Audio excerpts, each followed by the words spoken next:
అండి, welcome back to my channel.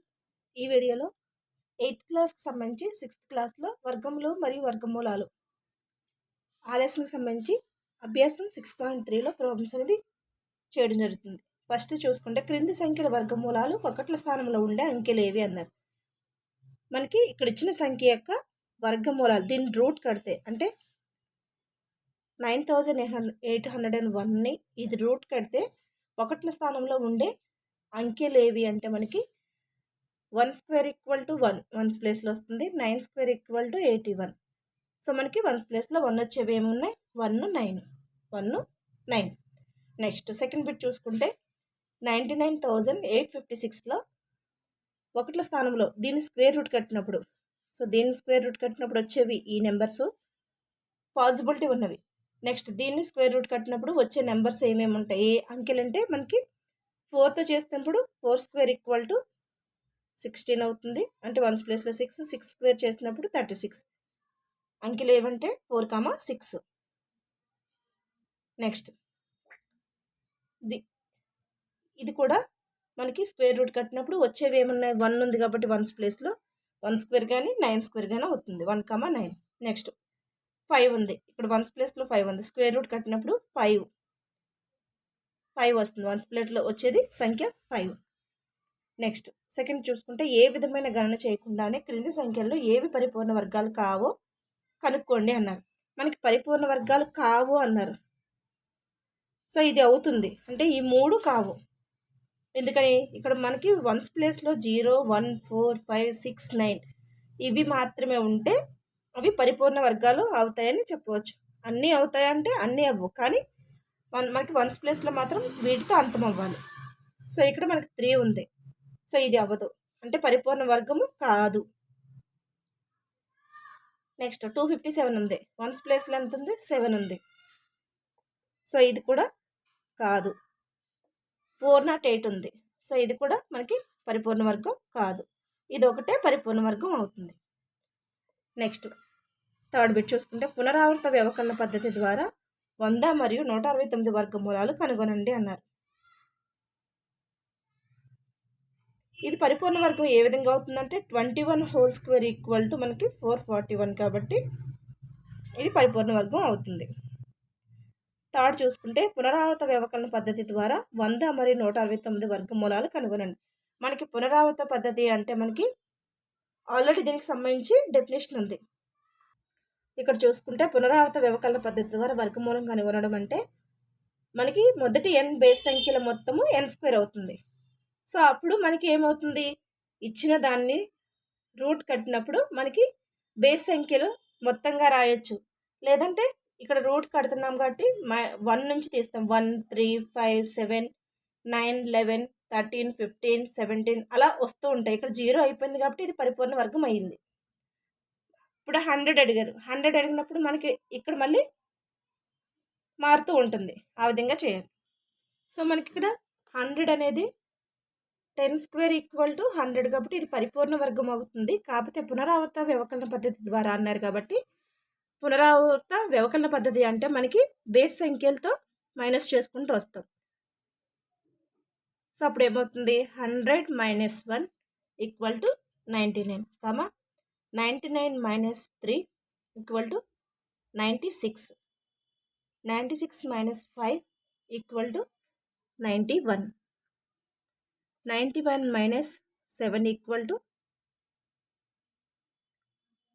84, 84 - 9 equal to 84లోంచి -9 చేస్తే 14 - 9 అంటే 5 వస్తుంది.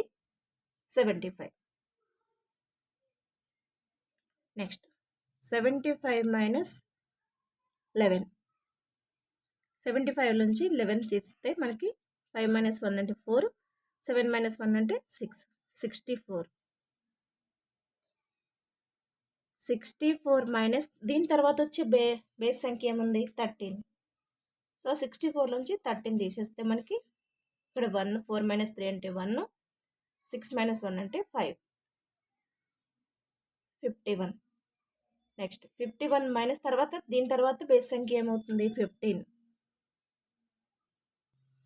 సో 51లోంచి 15 తీసేస్తే ఇక్కడ నుంచి 1 తీసుకెళ్తే 11 అవుతుంది. 11 - 5 అంటే 6. ఇక్కడ 4 ఉంటుంది. 4 - 1 అంటే 3. సో 36. నెక్స్ట్ తర్వాత 36 మైనస్ దీని తర్వాత నెంబర్ ఏంటి 17. 17 చేస్తే ఎంత వస్తుంది మనకి 16 - 7 అంటే 9. ఇక్కడ 2 ఉంటుంది. 2 - 1 అంటే 1 ఈక్వల్ టు 19 వచ్చింది. తర్వాత 19 మైనస్ దీని తర్వాత బేస్ సంఖ్య ఏమవుతుంది 19 ఈక్వల్ టు 0. సో ఇది పరిపూర్ణ వర్గం అవుతుంది. నెక్స్ట్ ఇంకొకటి ఏమి ఇచ్చారు 169 ఇచ్చారు. దీన్ని కూడా పునరావృత వ్యవకలన పద్ధతి ద్వారా వర్గమూలం కనుగొనడం. సో ఇది కూడా same 169 - 1 equal to 168. 168 - 3 equal to 165. 165 - 5 equal to 160. 160 - 7 equal to 153. 153 - 9 equal to 153లోంచి 9 సబ్ట్రాక్ట్ చేస్తే మనకి 13 - 9 అంటే 4 వస్తుంది. ఇక్కడ నుంచి ఒకటి తీసుకెళ్ళాం కాబట్టి బారోయింగ్ ఇక్కడ 4 ఉంటుంది అంటే 144. 144 మైనస్ 9 తర్వాత బేస్ సంఖ్య ఏంటి 11. 11 తీసేస్తే మనకి 3 3 1 అంటే 133. నెక్స్ట్ 133 మైనస్ 13 చేస్తే ఎంత దీంట్లోంచి 13 తీస్తే 3 - 3 అంటే 0. 3 - 1 అంటే 2. 120. నెక్స్ట్ 120 మైనస్ దీని తర్వాత బేస్ సంఖ్య ఏమవుతుంది 15 అవుతుంది. సో ఇందులో నుంచి 15 తీసేస్తే 10 ఇక్కడ నుంచి 1 తీసుకొస్తే 10 అవుతుంది. 10 - 5 అంటే 5. ఇక్కడ 1 ఉంటుంది. 1 - 1 అంటే 0 1 105. నెక్స్ట్ 105 మైనస్ 15 తర్వాత ఏది వస్తుంది 17.